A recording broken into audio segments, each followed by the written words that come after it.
My name is Shane Ivan Nash. Stay tuned and hit that like and subscribe button. This is the Transparency Podcast Show. My name is Stephanie Kolton. I am a daughter, a mother, a wife. I am not going to tell you how old I am. And up until recently, I was focused entirely on raising my daughter.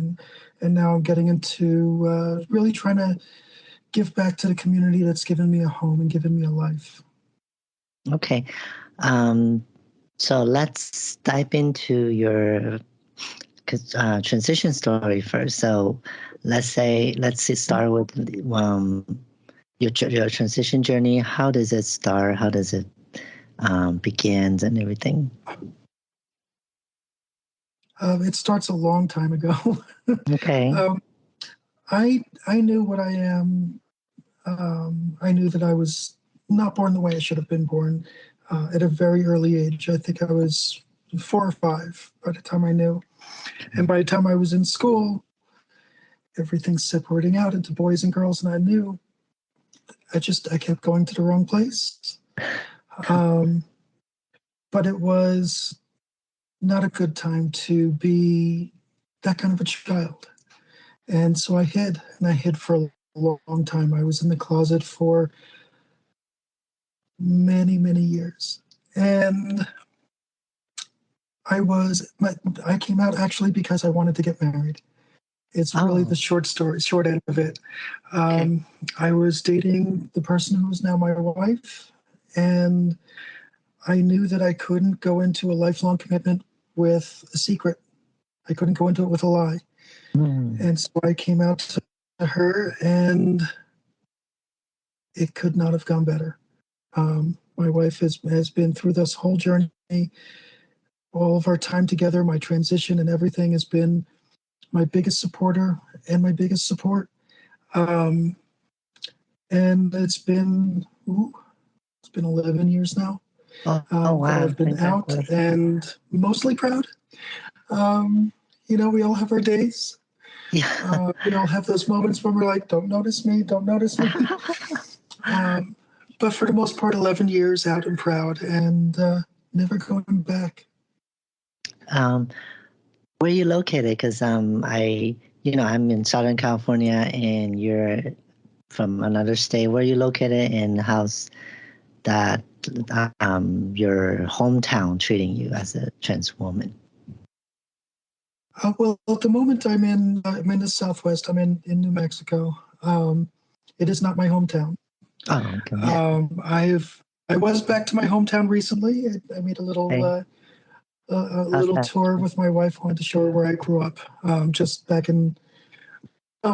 Every year we do a Pride tour. We hit as many Pride celebrations around the country as we can. And we were in New York, and New Jersey was right there, and that's where I'm from. And it's a much different place from when I grew up. And I think if I were growing up there now, I would not have been in the closet. I think I would have had the comfort at that point to express myself fully. But New Mexico is a lovely place. New Mexico has accepted us and taken us into its own and said, here, have a home with us. And yeah, it's. I would say everyone should come visit New Mexico, but one of the things I like is that there's not a lot of traffic on the roads. I see. So let's rewind back a little bit to your relationship. So when you came out to your current wife now, how did she react? Like, you were already in a relationship, right? Yes. There was a moment of silence, and then she said, paraphrasing, it was 11 years ago, and but she said to me, you need to be who you are, and nobody gets to tell you otherwise. And then over the next several years, she kept pointing out things that she should have recognized as being not your typical guy. I see. But I should have known that. I should have known that. I should have known that. Uh-huh. But she's acceptable and everything and all that. What about your own family, or let's say before you got into this starting this nonprofit, do you have an employer you work for? How's the experience on that? Well, for the last 5 years, I've been a full-time mom. My daughter she's the light of my life. She is when I'm on my worst days, a hug from her is the best medicine and makes everything feel better. And I just don't care anymore about anything. There could be, elephants parading through the living room, and if she's giving me a hug, I wouldn't notice. She's just the best thing that's ever happened to me. And before that, I was before that I was casting around a bit because I needed something, and I tried a little day trading, and then I realized I hate working with people who would sell their mothers for a dime. And I was working as a speechwriter for a while and realized I don't like being very close to politicians.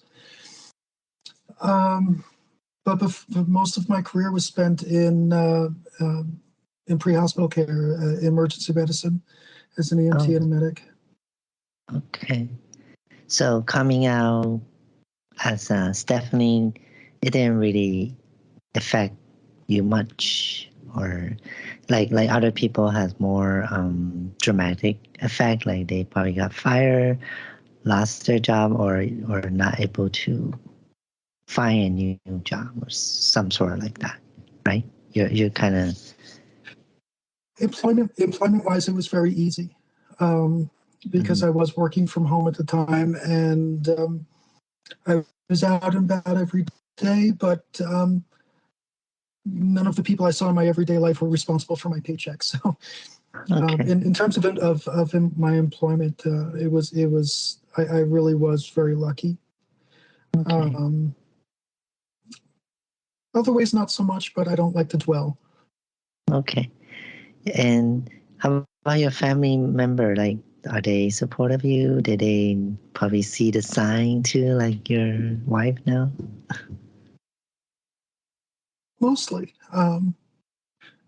My mom is my best friend. She really is. And